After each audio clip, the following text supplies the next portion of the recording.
Shank 1, j'aime mon père et je suis tellement fier de tout ce qu'il a fait.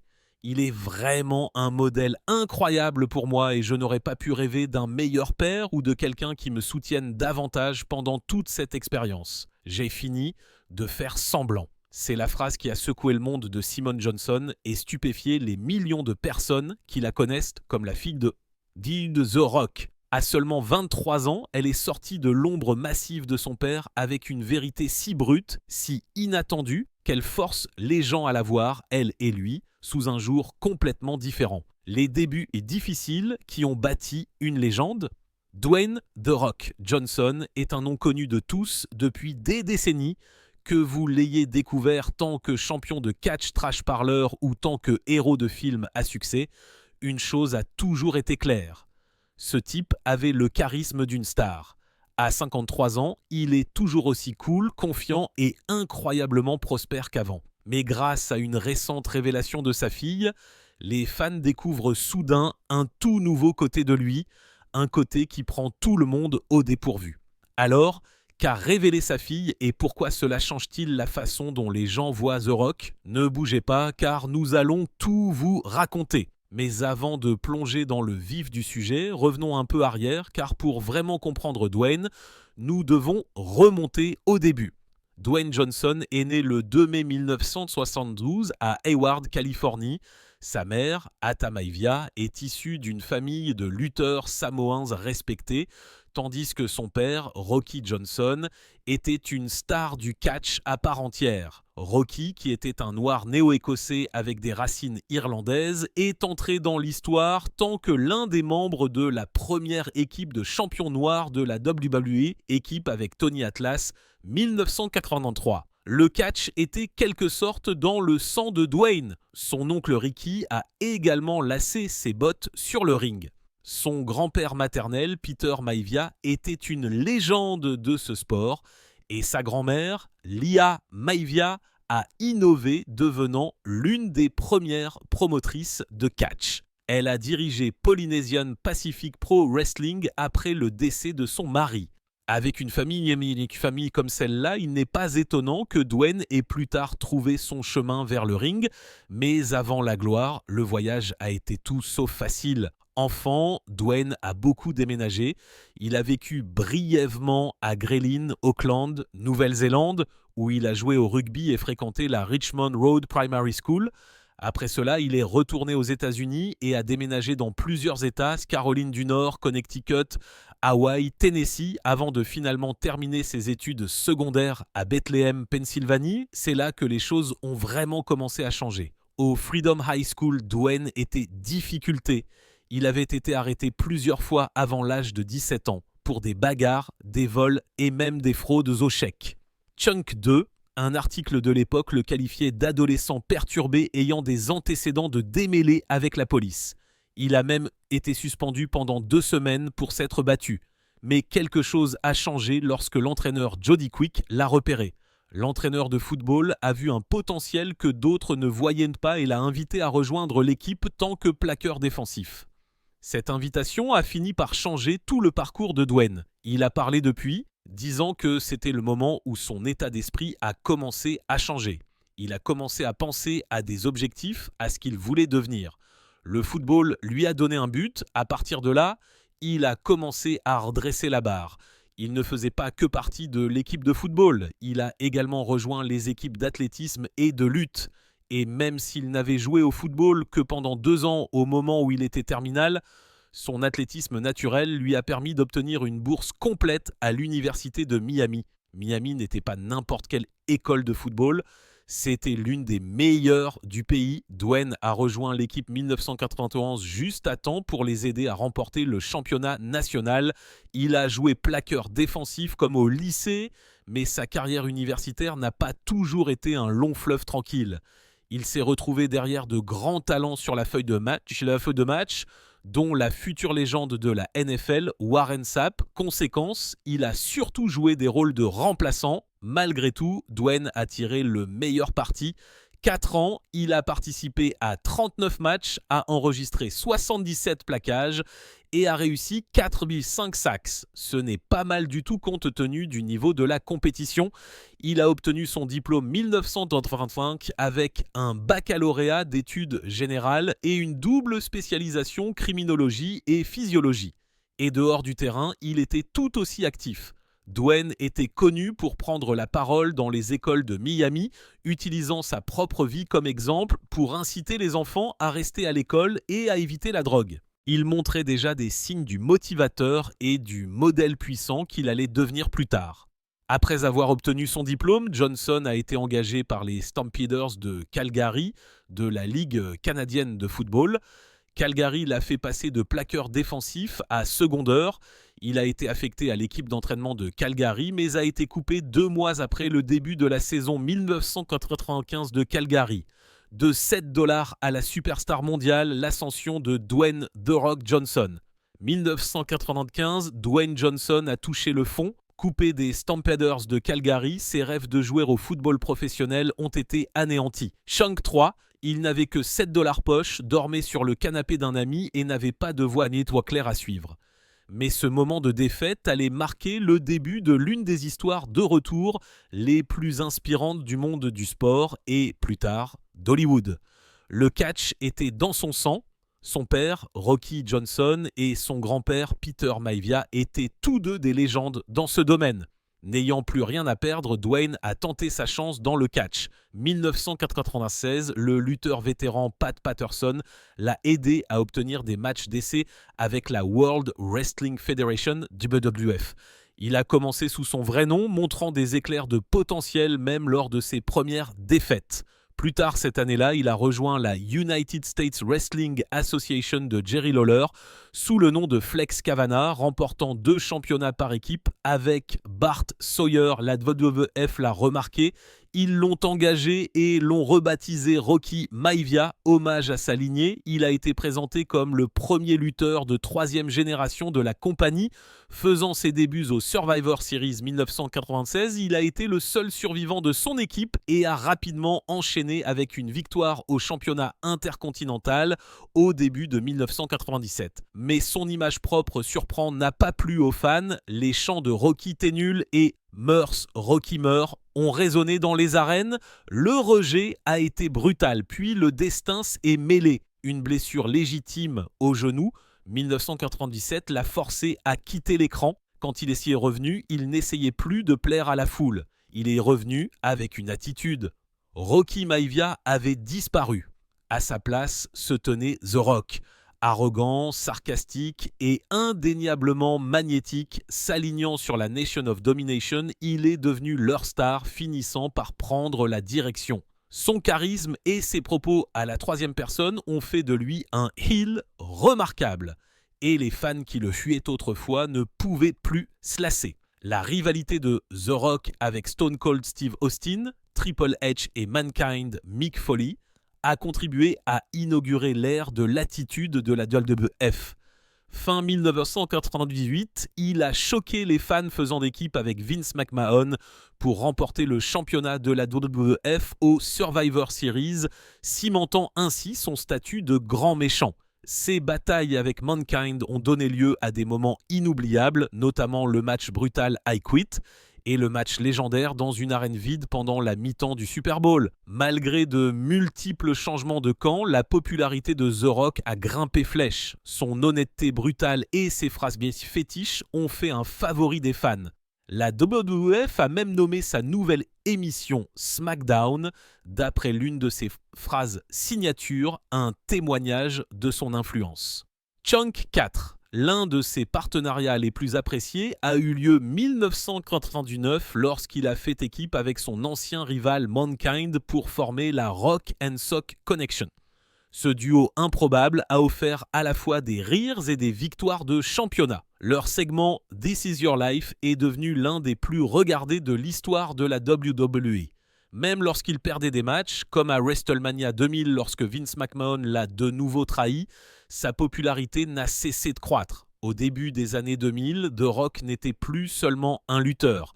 Il était un nom connu de tous. Ses compétences inégalées au micro et sa présence électrique sur le ring lui ont valu de multiples championnats de la WWF et une base de fans qui s'étendait bien au-delà du ring. Mais le catch n'était que le début. Alors qu'il était encore à la WWE, Johnson s'est essayé au métier d'acteur. Son premier rôle a été dans un épisode de 1999 de That 70s Show où il jouait son propre père. Un an plus tard, il est apparu dans Star Trek Voyager dans le rôle d'un lutteur extraterrestre. Mais ses débuts sur grand écran ont eu lieu dans Le Retour de la momie, où il incarnait le redoutable Roi Scorpion. L'année suivante, il a décroché son premier rôle principal dans Le Roi Scorpion, gagnant un montant record de 5,5 millions de dollars pour son premier rôle de vedette. Les critiques ont salué sa présence à l'écran, Roger Ebert prédisant qu'il deviendrait une star de films d'action durable. Bien que tous ses premiers films n'aient pas fait mouche, Tolérance Zéro, Doom et Southland Tales ont reçu des critiques mitigées. Johnson a continué à travailler. 2007, dans le film familial Maxi Papa, il a charmé le public incarnant un athlète vedette devenu nounou. Dans Fait malgré lui, La montagne ensorcelée et Very Bad Cops, il a montré ses talents de comédien. Il a également prêté sa voix à des personnages dans des films d'animation comme Planète 51 et est apparu dans des comédies d'action comme Max la menace. Mais c'est 2011 qui a tout changé. Jouant Luke Hobbs dans Fast and Furious 5, Johnson a rejoint la franchise Fast and Furious et lui a donné un nouveau souffle. Le film a été un énorme succès au box-office et soudain, Johnson est devenu le héros de films d'action incontournables d'Hollywood. Il a continué sur cette lancée avec Voyage au centre de la Terre 2, L'île mystérieuse, G.I. Joe, Conspiration, No Pain No Gain et San Andreas. Il ne se contentait pas de jouer dans des succès, il les rendait rentables. Forbes l'a désigné comme l'acteur le mieux payé de 2013, ses films rapportant 1,3 milliard de dollars dans le monde cette année-là. De Vaiana, la légende du bout du monde, où il a prêté sa voix au bien-aimé demi-dieu Maui, à ses collaborations comiques avec Kevin Hart dans Agent presque secret, et Jumanji, ton bienvenue dans la jungle, Johnson a prouvé qu'il pouvait tout faire. 2015, HBO l'a engagé pour diriger Ballers, une série sur des joueurs de la NFL à la retraite qui naviguent dans la vie après le jeu. Il a également animé des émissions de télé-réalité comme The Hero et Wake Up Call, élargissant encore sa portée. Sa capacité à se connecter avec le public, que ce soit par le biais de rôles d'action musclés ou de moments de personnages sincères, a fait de lui une star rare, à la fois attachante et plus grande que nature. À la fin des années 2010, les films de Dwayne Johnson avaient rapporté plus de 10,6 milliards de dollars, faisant de lui l'acteur le plus rentable de la décennie dehors de l'univers cinématographique Marvel, avec des succès comme Rampage, Hors de contrôle, Skyscraper, Hobbs & Shaw et Jumanji Next Level. Il a cimenté sa place comme l'une des valeurs sûres du box-office hollywoodien. Malgré tout, il n'a jamais oublié ses racines. Chunk 5, Johnson parle souvent de ses débuts, brisés, perdus et incertains, et de la façon dont ils ont façonné son éthique de travail acharnée. Ce moment des 7 $ est devenu le nom de sa société de production, un rappel du chemin parcouru. Des huées dans les arènes de catch à la tête d'affiches de films à 1 milliard de dollars, le parcours de Dwayne Johnson est un cours de maître matière de persévérance et de réinvention. Il n'a pas seulement survécu à 2 industries impitoyables, il les a conquises. Mais malgré tous ses triomphes à Hollywood, l'un des chapitres les plus électrisants de sa carrière est survenu lorsqu'il est remonté sur le ring, non pas pour un simple caméo, mais pour une véritable guerre de mots, de fierté et d'héritage. La rivalité légendaire entre The Rock et John Cena. De 2011 à 2013, la WWE a vu l'une de ses rivalités les plus commentées se dérouler entre 2 de ses plus grandes légendes, The Rock et John Cena. Ce qui l'a rendue encore plus explosive, ce n'est pas seulement leur pouvoir de star, mais aussi le fait qu'il y avait une réelle tension coulisse. Pour les fans, c'était la tempête parfaite. Un choc d'époque, d'ego et d'héritage qui s'est déroulé sur 2 années complètes sur la plus grande scène du catch. The Rock et Cena ont tous deux eu des débuts tantôt similaires. Ils ont commencé comme des babyface propres sur eux, mais ont rapidement évolué vers des personnages arrogants et sarcastiques qui savaient de comment contrôler une foule avec un micro. Leurs compétences au micro ont fait d'eux des stars. Mais alors que Cena est resté fidèle à la WWE année après année, The Rock a quitté la compagnie après seulement 6 ans pour poursuivre une carrière à Hollywood. Et c'est là que les frictions ont réellement commencé. 2008, Cena a publiquement critiqué The Rock lors d'une interview, le qualifiant de vendu. Il a affirmé que The Rock avait tourné le dos aux fans et au business, prétendant aimer la WWE, mais ne se présentant jamais. Cela a été un choc, d'autant plus que les deux étaient auparavant bons termes. Fait quelques mois plus tôt, The Rock avait plaisanté sur la carrière cinématographique de Cena et la sienne lors de la cérémonie du Hall of Fame où il avait intronisé son père et son grand-père. Les commentaires de Cena ont été cuisants et ont semé les graines de ce qui allait devenir une rivalité de rêve des années plus tard. Ce rêve est devenu réalité 2011. Lors de l'épisode de Raw du 14 février, The Rock a fait un retour surprise après 7 ans d'absence. La WWE a annoncé qu'il animerait WrestleMania 27. Mais il avait autre chose tête. Dans sa promo enflammée de retour, il a directement interpellé Cena, se moquant de lui comme d'une fausse version de lui-même et de Stone Cold Steve Austin. Une semaine plus tard, Cena a riposté avec un rap, se prenant à la carrière d'acteur de The Rock et l'accusant de prétendre être le champion du peuple alors qu'il se montrait à peine. Les insultes ont fusé de part et d'autre et il est rapidement devenu clair que le match de championnat de la WWE à venir entre Cena et The Miz devenait une histoire secondaire. Même si Miz était le champion, tous les regards étaient tournés vers The Rock contre Cena. Lors du dernier Raw avant WrestleMania, ils se sont retrouvés face à face et ont échangé des pics avant que Miz et son partenaire Alex Riley ne les interrompent. Après une brève alliance pour les repousser, Cena a infligé un Attitude Adjustment à The Rock. Le lendemain soir à WrestleMania, The Rock a rendu l'appareil coûtant à Cena le titre de la WWE, le terrassant avec un Rock Bottom lors de l'événement principal. Chunk 6, le lendemain soir, l'impensable s'est produit. La WWE a annoncé que Cena et The Rock s'affronteraient dans un match tête-à-tête, mais pas tout de suite. Non, ce match aurait lieu à WrestleMania 28, un an plus tard. C'était la première fois que la WWE annonçait un événement principal aussi longtemps à l'avance, et il est devenu connu sous le nom de Once in a Lifetime, une fois dans une vie. Cena voulait que le match soit pour le titre de la WWE. Cela donnerait plus de poids à la longue attente, d'autant plus que The Rock était toujours un part-timer. Au cours de l'année suivante, la quête du championnat par Cena l'a mené à travers des hauts et des bas jusqu'à ce que CM Punk le remporte au Survivor Series 2011 et entame un règne historique de 434 jours. Mais honnêtement, Rock contre Cena n'avait pas besoin d'un titre, tout comme Rock contre Hogan des années plus tôt. Les noms seuls le rendaient spécial. Malgré tout, ils ont maintenu l'histoire vie. Au Survivor Series 2011, Cena a fait équipe avec The Rock dans un match par équipe contre The Miz et R-Truth. C'était le premier match de The Rock plus de 7 ans et il avait l'air affûté. Les deux ont remporté le match, mais après la célébration, The Rock a de nouveau infligé un rock bottom à Cena. Le message était clair.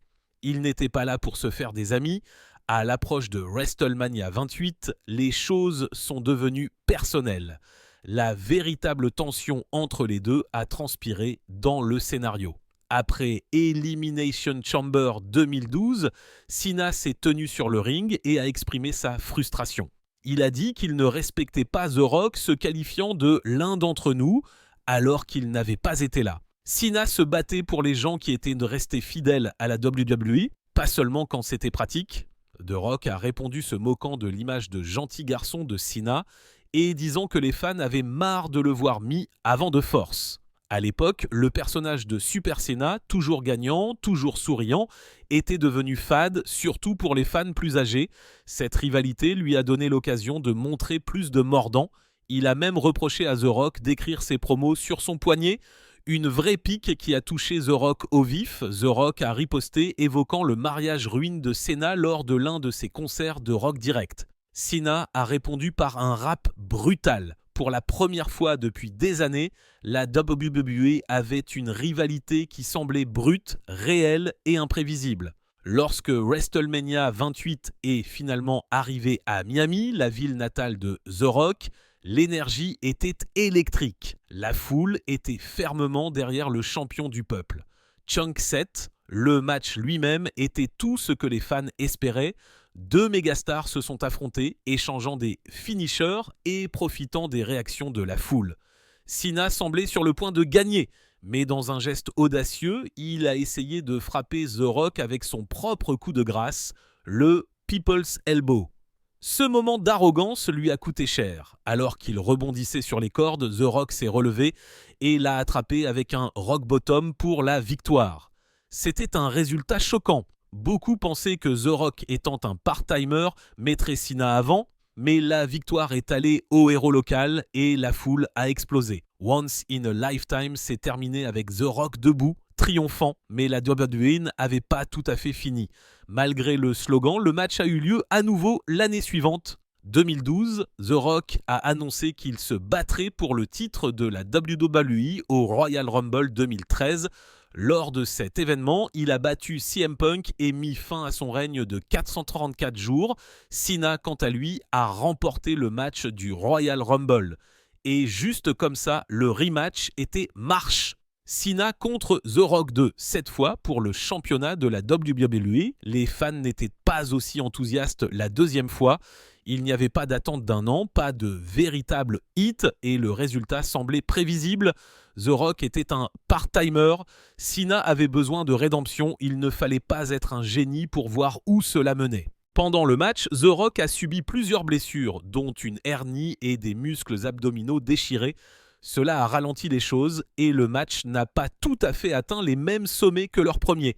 Cena a remporté le titre et les deux se sont étreints après, faisant preuve de respect mutuel. De nombreux fans espéraient que Cena deviendrait un heel pendant la rivalité, mais la WWE n'a jamais appuyé sur la gâchette. Des années plus tard, Cena a admis qu'il regrettait ses commentaires antérieurs sur The Rock. Maintenant qu'il est entré lui-même à Hollywood, il comprend à quel point il est difficile de concilier les deux mondes. Les deux hommes se sont depuis réconciliés et sont même apparus ensemble dans des interviews et lors d'événements. Avec le recul, The Rock contre John Cena était plus qu'un simple scénario. Chunk 8, c'était une confrontation générationnelle, leur rivalité a apporté une tension réelle à l'écran et a donné lieu à deux des plus grands événements principaux de l'histoire moderne de WrestleMania. Pour une entreprise qui est toujours à la recherche de moments marquants, cette rivalité a donné aux fans beaucoup de choses qu'ils n'oublieront jamais. La vie amoureuse de Dwayne Johnson avant la gloire, avant les muscles, les rivalités, avant que le monde ne connaisse son nom. Dwayne Johnson est tombé amoureux. C'était 1991. Il n'était encore qu'un joueur de football américain universitaire avec de grands rêves et une carrure encore plus imposante, travaillant dur à l'université de Miami. C'est là que Dwayne a rencontré Dany Garcia. Elle n'était pas une étudiante comme les autres. Elle était vive, ambitieuse et concentrée. Elle travaillait déjà dans la finance avec une vision de son avenir si claire qu'elle illuminait chaque pièce dans laquelle elle entrait. Pendant que Dwayne soulevait des poids et courait après les touchdowns, Dany élaborait déjà un plan. Et d'une manière ou d'une autre, ils s'accordaient. Leur relation n'était ni bruyante ni ostentatoire. Elle était basée sur des objectifs partagés et disciplinés et sur une sorte de compréhension tacite entre deux personnes qui avaient les yeux rivés sur quelque chose de plus grand. Ils se sont mariés en 1997 et à ce moment-là, Dany avait déjà assumé le rôle qui allait façonner une grande partie de l'avenir de Dwayne, non seulement tant que sa femme, mais aussi tant que son manager. Elle a cru lui bien avant Hollywood, ils étaient une équipe dans tous les sens du terme. Pendant que Dwayne perçait dans le catch, se faisait huer par les foules tant que Rocky Maivia et se réinventait tant que The Rock, Dany était coulisses, l'aidant à tracer une voie qui allait bien au-delà du ring. Elle comprenait le business, la marque et l'homme, et cette combinaison s'est avérée être or. Mais le succès change les choses. La gloire est lourde et les horaires sont brutaux. Ils ont eu une fille, Simone, 2001, et ont construit une famille autour de longs vols, d'arènes bondées, de matinées et de soirées tardives. Au fil du temps, leur mariage a commencé à s'effriter. Non pas à cause d'un scandale ou d'un drame, mais à cause de la pression silencieuse et invisible qui s'installe lorsque les deux personnes donnent constamment tout à quelque chose de plus grand qu'elles-mêmes. 2007, ils ont pris une décision que la plupart des couples ne prennent jamais et à laquelle presque aucun ne survit. Ils ont choisi de se séparer, non pas parce qu'ils avaient cessé de se soucier l'un de l'autre, mais parce qu'ils se respectaient suffisamment pour savoir que le mariage ne fonctionnait plus comme avant. Après que la poussière soit retombée sur son mariage avec Danny Garcia, Dwayne Johnson ne cherchait pas nécessairement l'amour. Sa vie était devenue un tourbillon de travail, de paternité et de guérison. Chunk, 9.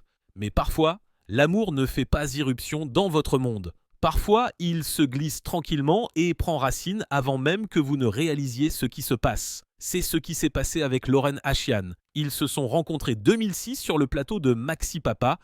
À l'époque, Dwayne était encore techniquement marié, bien que les choses touchaient à leur fin. Rien dans sa rencontre avec Lauren ne semblait tape à l'œil ou mi-scène. C'était calme, presque discret. Elle ne courait pas après les gros titres ou ne cherchait pas à s'attacher à sa gloire naissante. Elle était juste là, calme, ancrée. Ce qui a commencé comme une étincelle a grandi lentement, naturellement. Il n'y a pas eu de grandes déclarations ou de révélations sensationnelles dans les tabloïds. Faites pendant des années, leur relation est restée presque entièrement hors de la vue du public. Et cela semblait intentionnel. Après les complexités émotionnelles de son premier mariage, Dwayne ne se précipitait pas dans une autre histoire d'amour. Mais Lauren lui a donné quelque chose dont il ne s'était pas rendu compte qu'il avait besoin. L'espace pour être à l'aise. Pas de jugement, pas de pression, juste une compagnie calme. Au moment où ils ont commencé à construire une maison ensemble, il était clair que ce n'était pas juste un rebond ou une aventure. Lauren était la flamme qui réchauffait l'arrière-plan de sa vie. Elle lui a donné la paix après le chaos. Elle n'a jamais essayé de lui faire de l'ombre, mais elle ne s'est pas non plus rabaissée pour se tenir à ses côtés. Elle avait ses propres passions, la musique, la créativité et une voix qui n'était pas forte, mais qui portait. Ensemble, ils ont créé un rythme qui avait du sens. 2015, leur première fille, Jasmine Lee, est née. Ce moment a tout changé. Malgré tous les rôles de blockbuster de Dwayne et son énergie plus grande que nature, rien ne se comparait à la tendresse qu'il ressentait tenant sa fille dans ses bras. Et Lauren était là pour tout, pas seulement tant que partenaire, mais tant que centre de gravité. Puis est venue Tiana Gia 2018, et leur petite unité s'est sentie complète. Dwayne parlait souvent de la joie d'être entouré de femmes fortes et belles. Il semblait content, adouci, toujours motivé, toujours à la recherche du prochain grand projet, mais aussi profondément enraciné dans la vie qu'ils avaient construite ensemble. Ils ne se sont pas précipités pour se marier. Chunk 10. Pendant des années, ils se sont concentrés sur l'éducation de leur fille, la construction de leur maison et le simple fait d'être. Il n'y avait pas besoin de prouver quoi que ce soit, et quand ils ont finalement uni leur destinée 2019, c'était selon leurs conditions. Une cérémonie privée à Hawaï, pas de cirque hollywoodien, juste un homme, une femme et leurs enfants. La façon dont Dwayne parlait de Lauren au fil des ans portait toujours une certaine vénération. Elle avait été son ancre. À travers les sommets de sa carrière, les pertes dévastatrices et le rythme implacable de son emploi du temps, elle était sa constante. Là où Danny l'avait autrefois transformé une marque, Lauren l'a aidé à rester humain. Mais toutes les parties de son monde n'ont pas été aussi simples, car si The Rock a été célébré pour la famille qu'il a construite, la vérité sur celle avec laquelle il a commencé a été bien plus compliquée. La fille de Dwayne Johnson confirme l'horrible vérité. Pendant des années, Dwayne The Rock Johnson a été connu pour son charisme, sa discipline et son lien apparemment inébranlable avec sa fille aînée, Simone Alexandra Johnson. Mais derrière les tapis rouges, les messages Instagram sincères et les moments de fierté entre père et fille, il y a toujours eu quelque chose qui mijotait tranquillement, quelque chose que Simone a finalement reconnu à sa manière. À seulement 23 ans, Dwayne a toujours affiché son amour pour Simone. Bien avant qu'il ne devienne l'un des acteurs les mieux payés d'Hollywood, son monde tournait autour de cette petite fille aux cheveux bouclés et aux grands yeux curieux. Simone est née 2001 lors du premier mariage de Dwayne avec Dany Garcia. Et dès le début, Dwayne a pris son rôle de père au sérieux. Il a révélé un jour qu'il quittait des matchs de catch épuisants et des plateaux de tournage juste pour arriver à temps pour border Simone dans son lit. Publiquement, il semblait être le genre de père qui ne manquait jamais un moment. Mais cette image ne raconte pas toute l'histoire. Grandissant, Simone a vu la gloire de son père monter flèche. Du catch au film passant par les accords commerciaux, Dwayne est devenu une icône mondiale. Et bien qu'il ait essayé de l'inclure, l'emmenant à des premières de films, la présentant à d'autres stars de la WWE et partageant des hommages d'anniversaire sur les médias sociaux, la vérité derrière ces doux moments était bien plus compliquée. Simone a grandi dans un monde où le temps de son père était constamment divisé. Il travaillait, voyageait et construisait un empire. Et bien qu'il ait été présent sur des photos et des extraits sonores, il y a eu des moments où il n'était tout simplement pas là, de la manière dont elle aurait peut-être eu le plus besoin. Ce n'est que lorsque Simone a eu 18 ans et a signé son contrat avec la WWE que les gens ont vraiment commencé à s'intéresser à elle à part entière. Elle est devenue la première lutteuse de 4e génération de l'histoire de la WWE, suivant les traces de son père, de son grand-père Rocky Johnson et de son arrière-grand-père Peter Maivia. Cela aurait dû être un moment de célébration, mais ce que beaucoup ont manqué, c'est le poids que cet héritage faisait peser sur ses épaules. Chunk 11. Elle n'a pas utilisé le nom de Johnson, au lieu de cela, elle a choisi le nom de Ring Avarain. Les critiques ont affirmé qu'elle prenait ses distances avec la célébrité de son père, tandis que d'autres l'ont accusée d'essayer de cacher son identité. Mais Simone s'est défendue, expliquant qu'elle voulait construire quelque chose pour elle-même. Elle ne voulait pas surfer sur le nom de quelqu'un d'autre, même si cette personne était The Rock. Malgré tout, cette décision a soulevé des questions. Pourquoi voudrait-elle se séparer d'un nom aussi puissant ? Pourquoi renoncer à un avantage intégré ? Sa réponse, bien que discrète, disait long. Elle avait assez d'être considérée comme une ombre, fatiguée d'être traitée comme un produit du succès de quelqu'un d'autre plutôt que comme une personne ayant ses propres rêves et ses propres souffrances. Dans les interviews, elle est restée diplomate, ne jetant jamais la pierre à son père. Mais ses choix, son nom de ring, ses rares commentaires publics sur son éducation, son silence lors des événements familiaux importants, tout cela pointait vers une dynamique complexe et tendue. Et puis, il y a eu le moment qui a tout changé lors d'une apparition rare et sans filtre dans un podcast plus tôt l'année dernière. Simone a parlé de ce que c'était de grandir sous un microscope. Elle a admis qu'elle se sentait souvent invisible dans sa propre famille, comme si elle devait être parfaite juste pour gagner sa place dans un monde qui était déjà rempli des projecteurs de son père. Elle a parlé doucement, choisissant ses mots avec soin, mais il n'y avait aucun doute sur ce qu'elle voulait dire. Elle a confirmé qu'il y avait eu de longues périodes où elle voyait à peine son père, où le bruit de sa gloire noyait leur connexion privée. Elle a parlé de la pression d'être constamment comparée à lui, d'être censée être à la hauteur d'un héritage qu'elle n'avait jamais demandé, et bien qu'elle ne lui veuille pas ouvertement, elle ne protège plus non plus l'image d'une relation parfaite. C'était l'horrible vérité. À 23 ans, Simone a confirmé ce que beaucoup n'avaient fait que spéculer. Être la fille de The Rock n'était pas toujours un cadeau, c'était souvent un fardeau, c'était un aveu qui s'est répercuté sur les fans et les followers.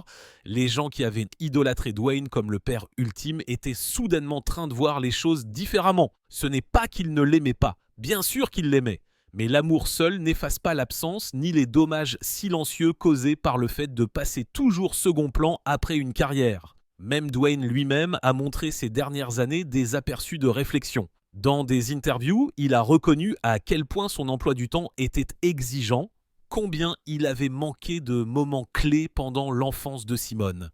Il a parlé d'essayer d'être meilleur avec ses filles plus jeunes maintenant, mais pour Simone, ces années sont déjà passées et pourtant, elle trouve son propre chemin. Chunk 12. Malgré les défis, elle est toujours debout sur le ring de la WWE, façonnant toujours son identité, apprenant toujours à dire sa vérité. Le nom Ava Raine ne porte peut-être pas la même reconnaissance instantanée, mais il représente quelque chose d'encore plus fort, son indépendance. Simone ne demande pas de sympathie, elle demande à être vue pour ce qu'elle est vraiment. Pas seulement comme la fille de The Rock, mais comme Simone, une femme qui a grandi à l'ombre de la grandeur et a décidé de s'extraire, même quand cela a fait mal. Pensez-vous que Simone Johnson est une grande lutteuse ? Partagez vos pensées avec nous dans les commentaires qui y a ci-dessous. N'oubliez pas d'aimer, de partager et de vous abonner. Cliquez également sur la prochaine vidéo affichée sur votre écran. Vous apprécierez.